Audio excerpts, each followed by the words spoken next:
حدیث میں آتا ہے کہ ایک بزرگ تھے پچھلی امتوں میں, نماز پڑھ رہے تھے, ان کی ماں نے ان کو نماز کے دوران بلایا. وہ پریشان ہو گئے کہ ایک طرف میری نماز ہے اور ایک طرف ماں کا تو پکار کا جواب دینا ہے. کیسے تقویٰ تھا دیکھو پہلے لوگوں میں. آج نماز میں نہیں ہوتے, ٹی وی دیکھ رہے ہوتے ہیں اور ماں پکارتی ہے, جواب. بہت بڑا جرم ہے, یاد رکھو, اپنی اولاد کو سمجھاؤ یہ کہ ماں یا باپ میں سے جب کوئی پکارے آپ کو جواب دینا ہے. گونگا بہرا بن کے بولو بھائی نہیں بیٹھنا.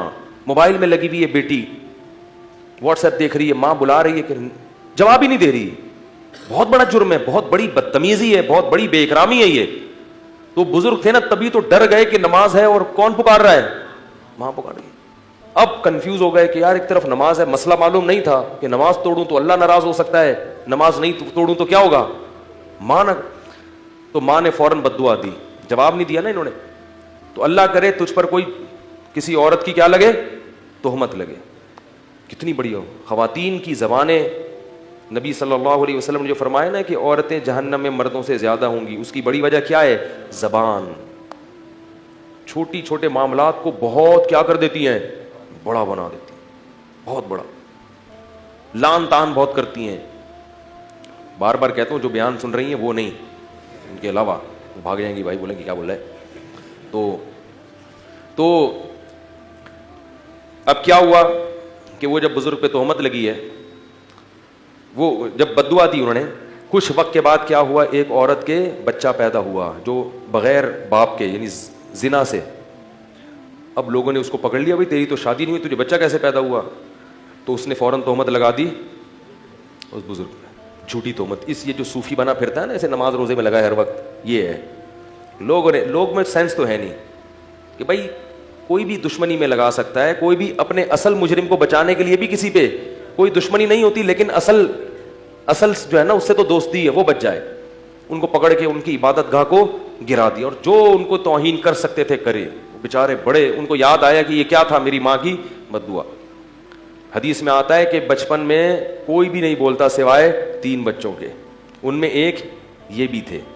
جب بہت زیادہ ہو گیا تو اللہ کو ان پہ ترس آیا, تو ماں کی گود میں بچے نے گواہی دی کہ میں اس کا بیٹا نہیں ہوں. پھر ایک شخص کا بتایا کہ وہ ہے جس نے زنا کیا ہے میری ماں کے ساتھ. پھر لوگوں نے اور زیادہ عقیدت میں ہاتھ پاؤں چوما اور کہا کہ ہم سونے کا بنا دیں گے آپ کا محل. انہوں نے کہا نہیں, سونے کا نہیں, مجھے مٹی کا ہی بنا دو. تو اس سے پتہ چلتا ہے کہ ماں کی بددعا کا اثر, بولو بھائی,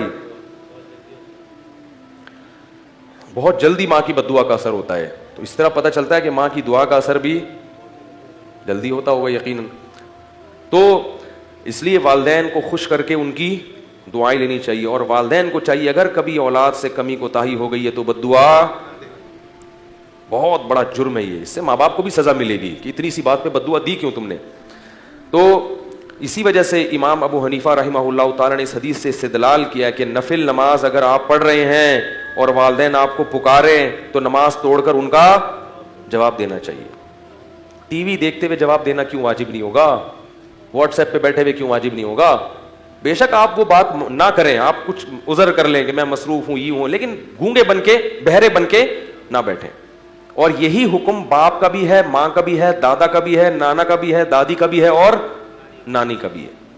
دادا دادی نانا نانی میں سے کوئی آپ کو پکارے تو آپ دیکھو, پولیس والا آپ کو بلائے نا, آپ کے لیے جانا واجب نہیں ہے, وہ خود ہی اٹھا کے لے جائے گا آپ کو. آپ کے لیے جواب لبیک کہنا واجب نہیں ہے, خود ہی اگلی کال پہ آپ کو موبائل آئے گی اور اٹھا کے لے جائے گی. دادا بیچارہ اٹھا نہیں سکتا آپ کو, وہ بوڑھا آدمی ہے, اس لیے ان کے احسانات بھی زیادہ ہیں.